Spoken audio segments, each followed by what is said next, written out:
I'll give Transformers the Headmasters this. It's not as bad as Transformers Convoy no Nazo. Barely. But it is a very bad game. It's just not a game that you'd really single out as one of the worst games ever made. You're probably already familiar with the Transformers franchise, robots from space that turn into vehicles or other household objects. They're robots in disguise. Hasbro created the Transformers brand by bringing together a whole bunch of Japanese toy lines, and then Japan re-imported the media based on Hasbro's toy line. And that's why the infamously bad Famicom game Transformers Convoy no Nazo is called Transformers. The thing about 80s toy lines, though, is that you have to constantly refresh them. And for the 1987 toy line, the new gimmick introduced was Headmasters. Basically, the robot's head popped off and the head itself transformed into another robot. And because you've got to sell those toys to kids, the concept showed up as a short series within the cartoon. However, Transformers were kind of on their way out in the US at that point.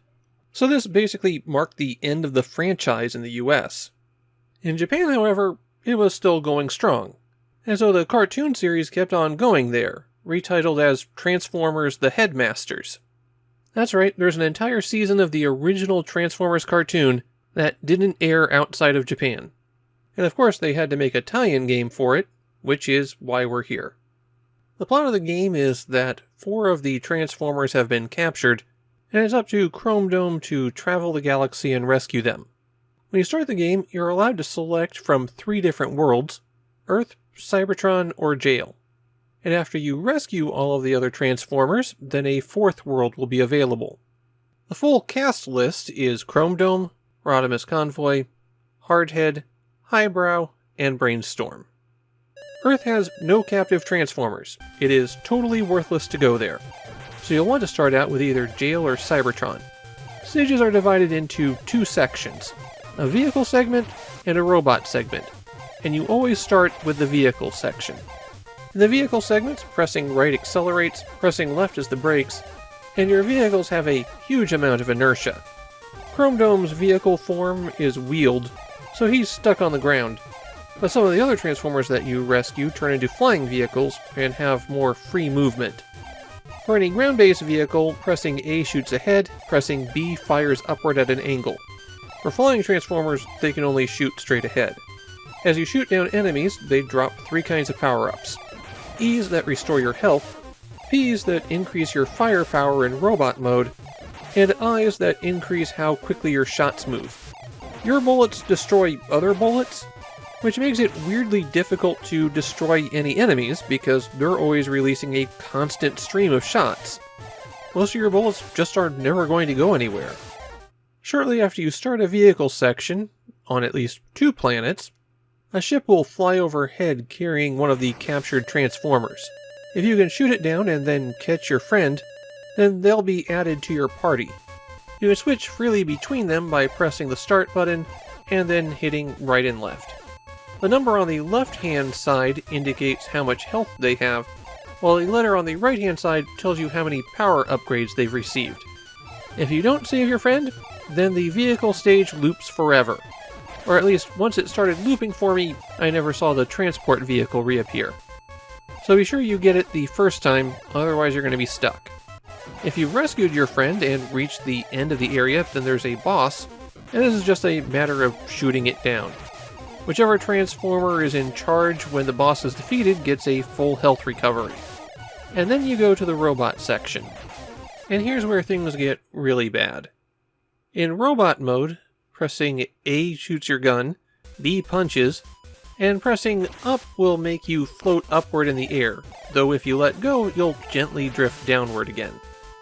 The robot areas are divided up into rooms, and in every room there are holes in the wall where enemies will emerge from. What you have to do is stay in that room until eventually one enemy drops a symbol. This occurs at random. Once the symbol's dropped, then the door to the next room opens, and you progress, and then you repeat this 25 times. A lot of the enemies are immune to either your gun, which means you'll have to punch a lot. But punching's generally more effective than your gun anyways. Your gun fires very slowly.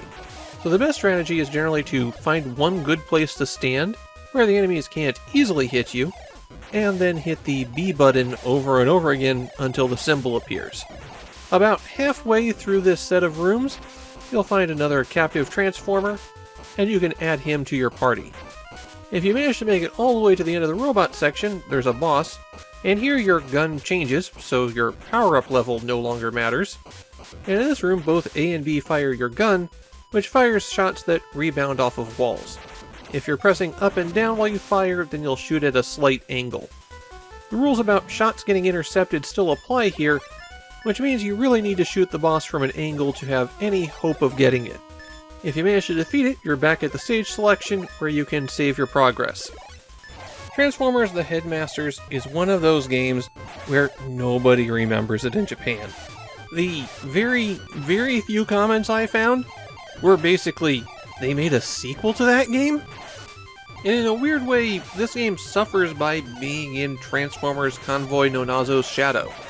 That game was so awful that you could feel like you were taking on a challenge just trying to beat a stage. Beating something that bad and hostile to players is an accomplishment that you can brag about to certain weird people who might appreciate that. But Transformers the Headmasters is just mediocre. It's a bad game with nothing really standing out about it. And why would you play a bad game when you could play the worst game?